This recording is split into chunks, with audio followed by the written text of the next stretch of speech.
Hello, good day to all of us again. Thank you very much for watching this video. Or baka napilitan lang kayo kasi nandito ang mga quizzes ninyo. But then, this topic is for my applied economic students and entrepreneurship students. Okay, so let's get started. For today's lesson, we will discuss the Philippine economy. Okay, let's start. We start with the national economy. Okay, ang national economy natin is composed of business enterprises, household, and the government. These are the major sectors of our economy.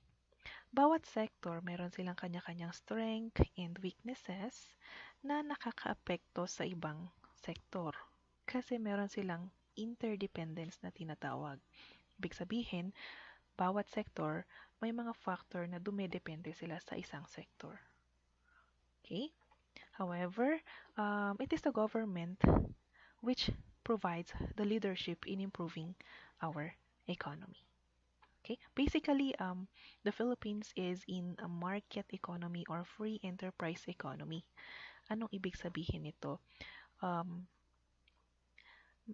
for example, ang sinasabi nito is meron tayong economic freedom like free competition, free choice of investment, and prices are determined by the interaction between demand and supply.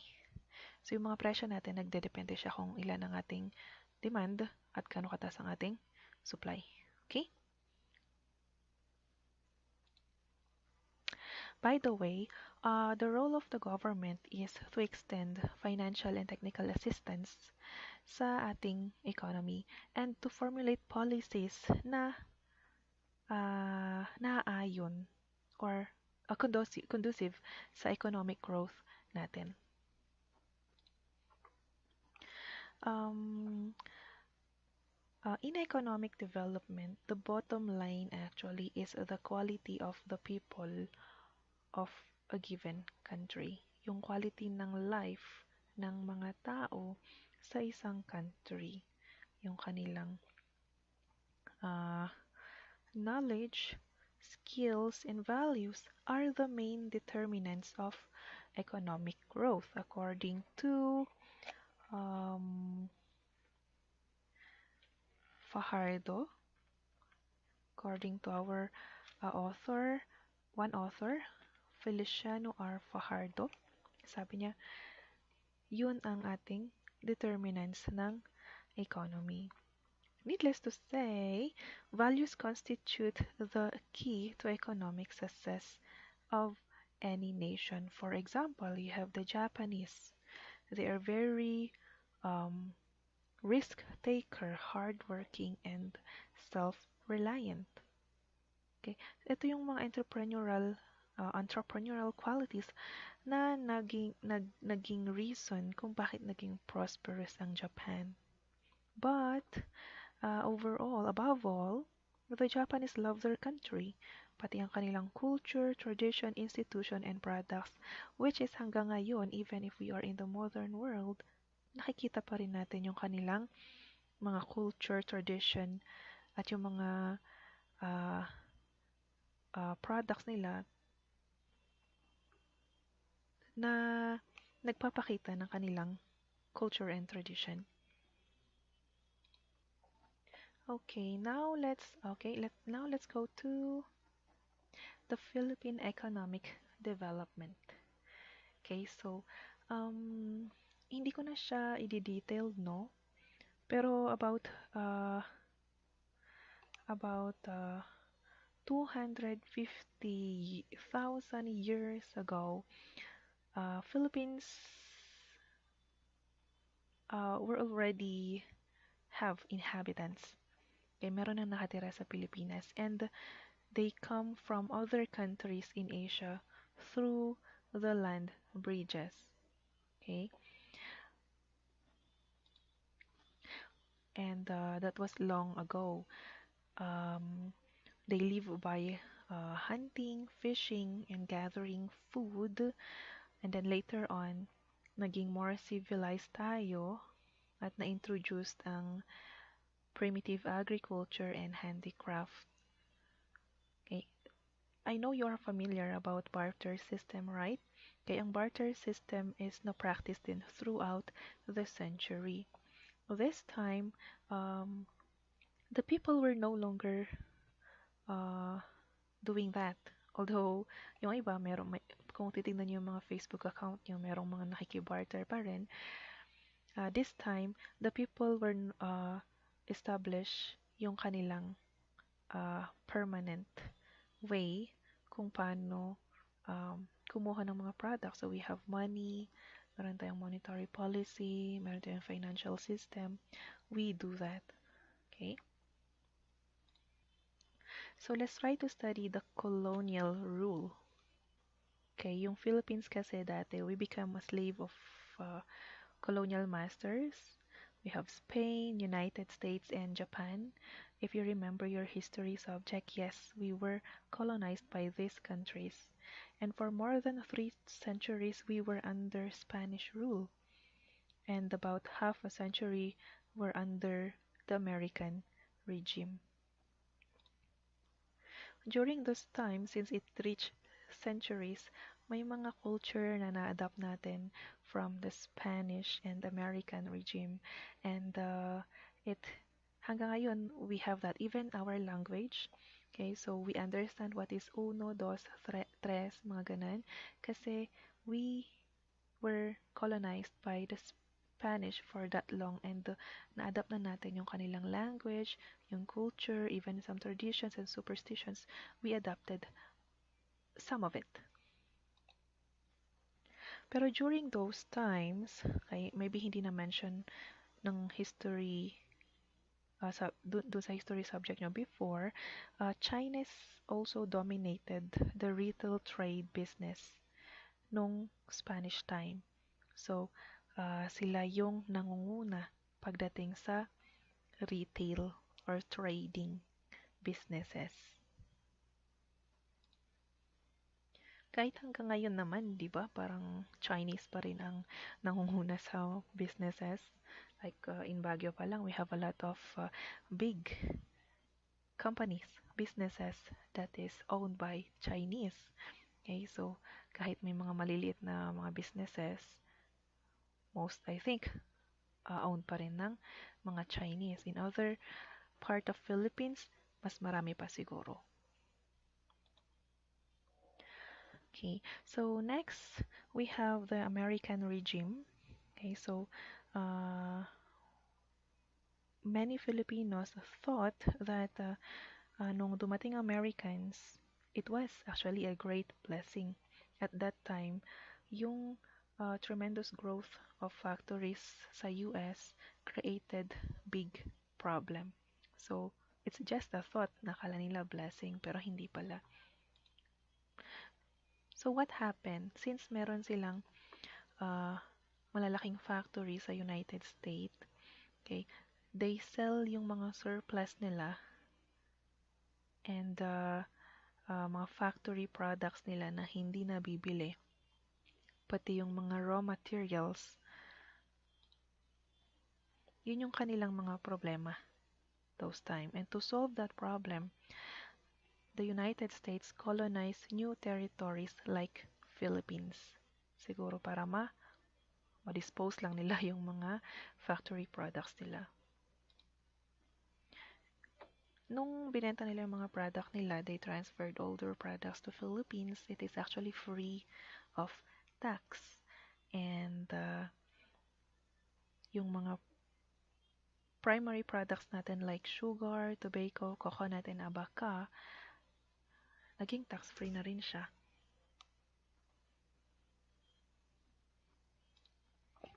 So, it's like US is expanding kasi nag-colonize sila ng mga territories.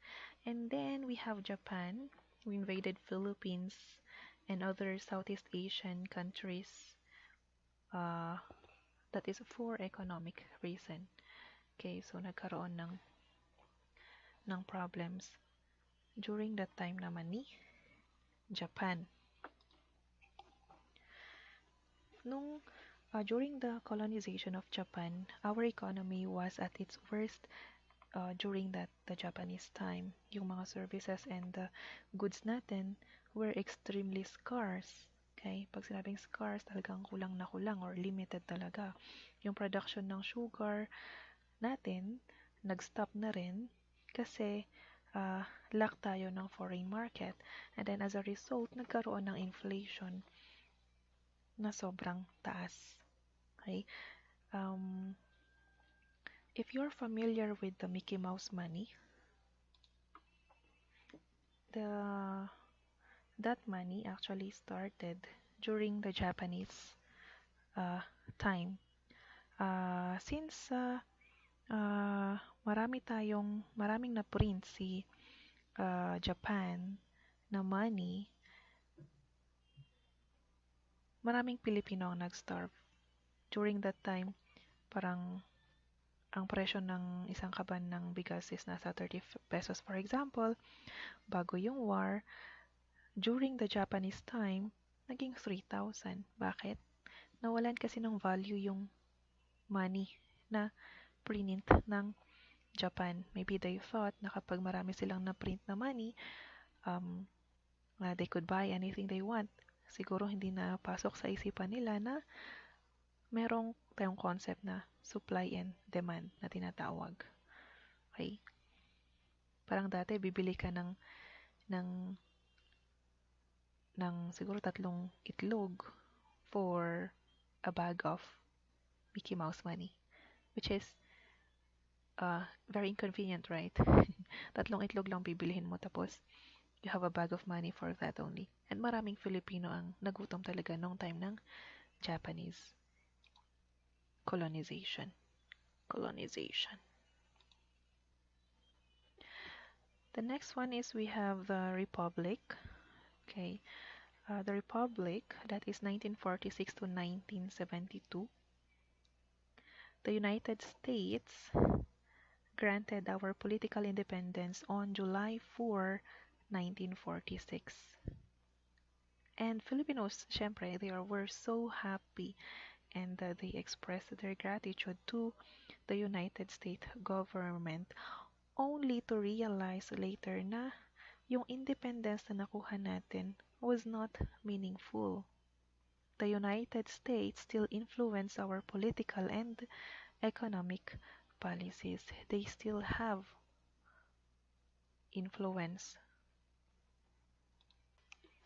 The Americans imposed the Bell Trade Act of 1946.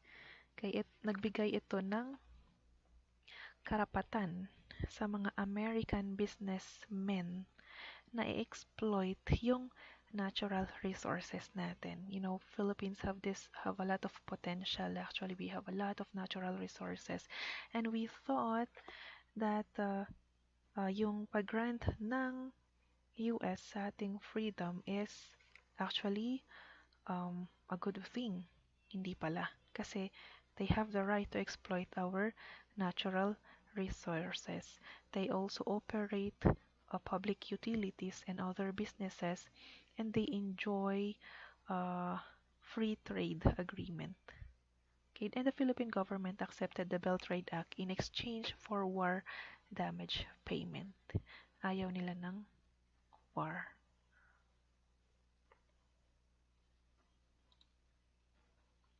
Next, we have the martial law regime. Okay, this is where Philippines experience fast decay sa society and deterioration pagkasira ng ating ekonomiya. Para lang ma-prevent yung further na damage or pagkasira ng ating ekonomiya, martial law was declared. Okay, and it was supported by the United States. On the other hand, the martial law, yung kritiko ng pagdating sa martial law, claim that its real objective was to protect the interest of the local elite and foreign capitalists. So most actually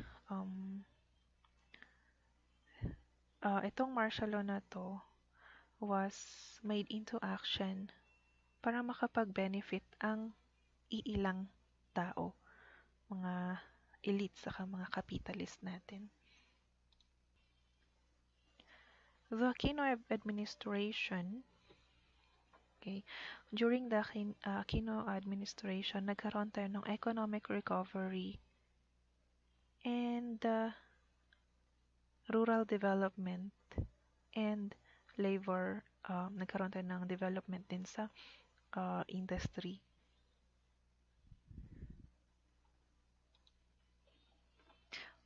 Although may mga naging magandang pangyayari nung time ni Aquino administration, meron ding mga times during the last 2 years term, naka-experience sila ng decline in economic growth, nagkaroon ng mga national calamities, nagkaroon ng uh, low peace and order, mayroon ding global recession, and some negative points during their time.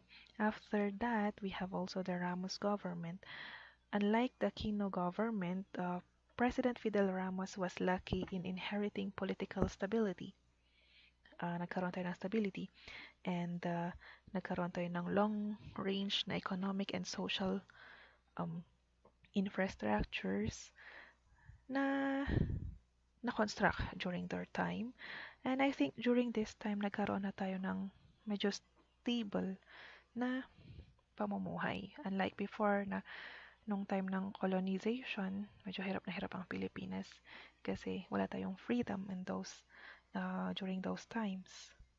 Okay, so for the first question, what are the next administration after Ramos?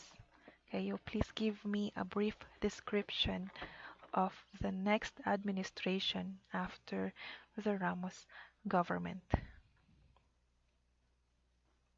And number two question, why do we have less developed economy?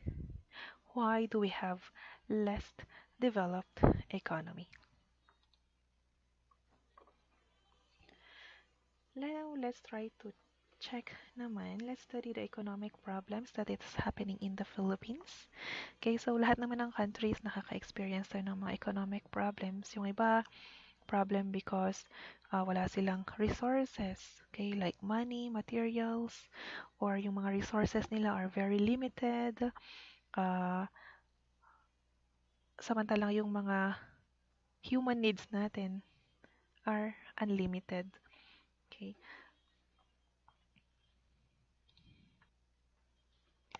So, kahit na may mga resources tayo, very unfair naman yung pagdidistribute ng mga resources na yan sa uh, sa mga citizens ng isang country, and yung population natin biglang tumataas.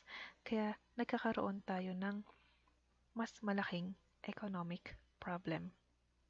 Yung mga iba nagiging mahirap kasi nakadepende lang sila sa trabaho na meron sila. Okay, so in less developed countries naman like as Philippines, yung price ng labor natin is very low. If you are familiar, Philippines, very popular sila pagdating sa English communication, and most countries like US or other countries, they hire Filipinos kasi mas nakakamura sila sa pagdating sa sahod. Okay, yung cost ng pagtatrabaho natin, yung sinasahod nating Filipinos is very low compared to the employees na galing sa kanilang country. So, si US, hinahire tayo for that purpose.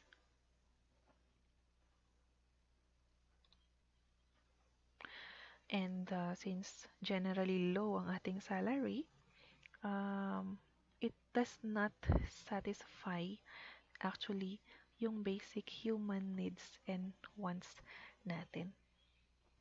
The biggest economic problem sa isang country is unemployment. Do you agree? Those who are willing and able to work cannot find jobs. Sa ibang country like Japan, Germany, Italy, and the United States, they even import workers for their factories. Okay? Si Korea, kumukuha ng mga Filipinos. Si Japan, nag-hire ng mga Filipinos. Okay? Hundreds and thousands of Filipinos like to work in other country kasi wala namang job opportunity dito sa ating country. Kung meron man, hindi naman tayo qualified. Okay, unemployment creates more problems, social problems like housing, health and sanitation, prostitution, robbery, and other related crimes. Kasi when you are not employed, when you don't have source of income, and you really want to live, of course, uh, sometimes we have no other choice. We we tend to uh, do crime kasi wala nga tayong choice, wala naman tayo pagkukuhanan ng pera kasi hindi naman tayo employed. Parang, ano bang tawag natin sa Tagalog? Kapit patalim. Yun.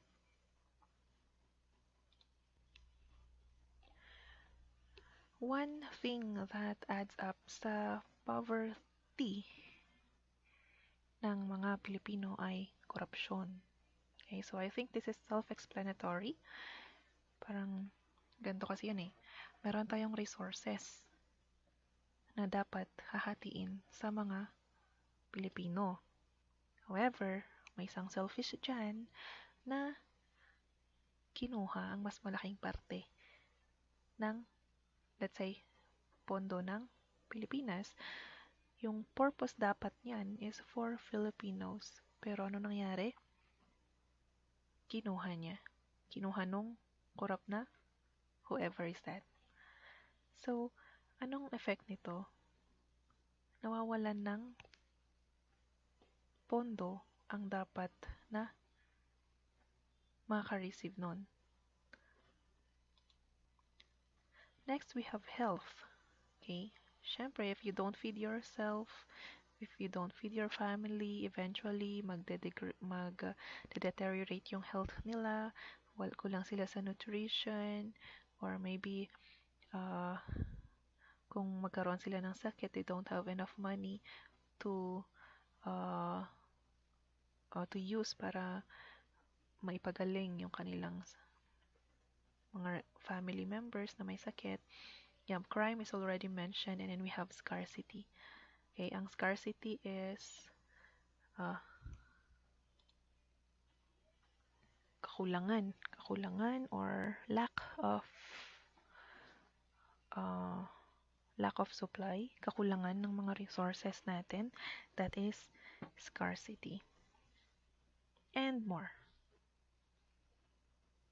Okay, so for question number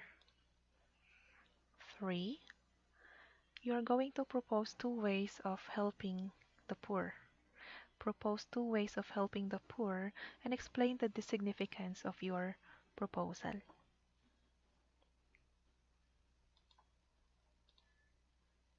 That is for our number 3 question. Let's move on to our next slide. Entrepreneurial economy. Okay, ano ang connection ng entrepreneurship sa economy? Ka-relate po yan, dalawang yan. Again, as I mentioned before, free enterprise or market economy tayo, ang Pilipinas. And pag sinabi mong free enterprise or market economy, it is an entrepreneurial economy. Itong ekonomiya na ito ay pinangungunahan ng mga entrepreneurs. Mga entrepreneurs, ito yung mga tao na or mga businessmen or women na very risk taker. Okay? They organize and manage their own business. So when you have your own business, you manage it, you can be called entrepreneur. Isa sa mga gustong mangyari ng national government natin is magkaroon tayo ng spirit of entrepreneurship. Okay?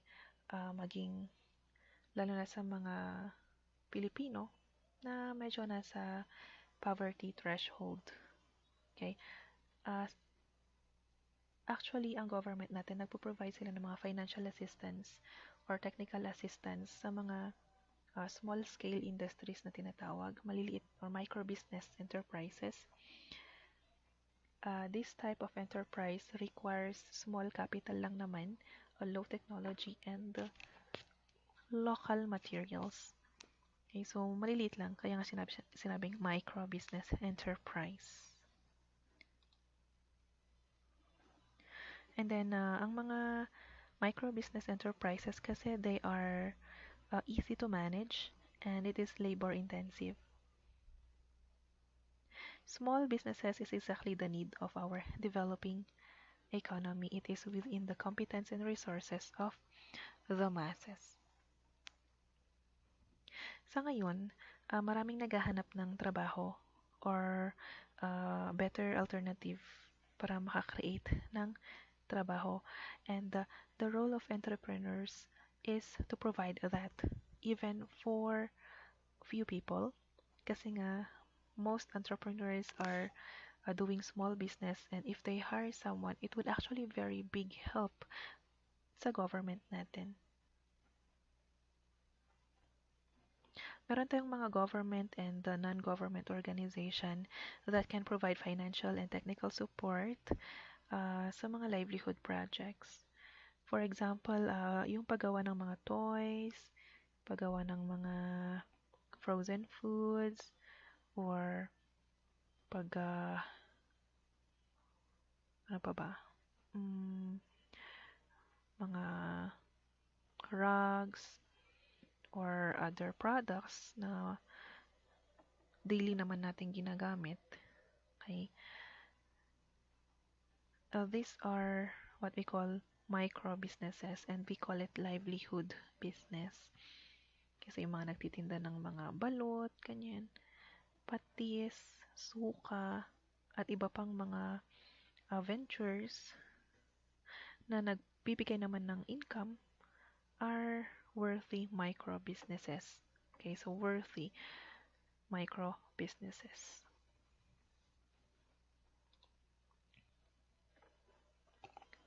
So we have here characteristic of market economy. Pag sinabi mong market economy, meron tayong private property. Okay, most businesses meron naman talaga silang property na ginagamit. Pag nagpapatayo sila, others actually rent a property para may personal nila yung kanilang business. Freedom of choice, you can choose any business you want. Hindi pwedeng i-dictate ni government kung anong business ang gusto mong gawin. You can choose your own business. And the motive of self-interest. Okay? So, your gains, your profit, basically, sa'yo naman. Okay? Just have to give a few taxes for the government. Competition, we have free competition. Okay?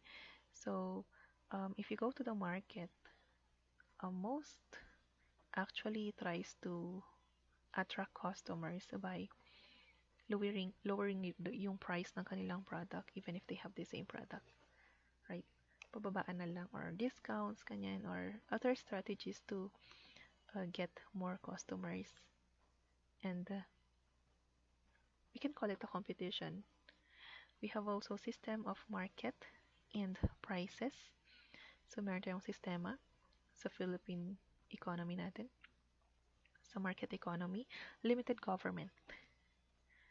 Okay, may limitation naman si government sa atin pero hindi ganoon kakontrolado. Like for example, the SRP. Kung ang binebenta mo is above the SRP, the government will maybe pagsasabihan ka ay na ilagay mo sa SRP.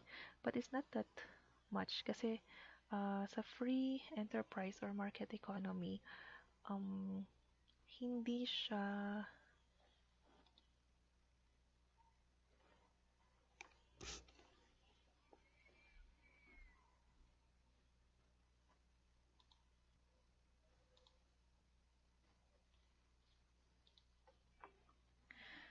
hindi siya talaga that free. Kasi, I mean, we have the government na nagbibigay pa rin ng, gumagawa pa rin ng mga pulisiya na somehow will control, however, will not actually violate the entrepreneur's right or hindi naman hindi naman makakasakit sa business ng bawat entrepreneurs. Okay, I think that is our last slide and thank you very much for watching this video. Please answer our 3 questions. Have a great day. Have a great night. See you again next time. Goodbye.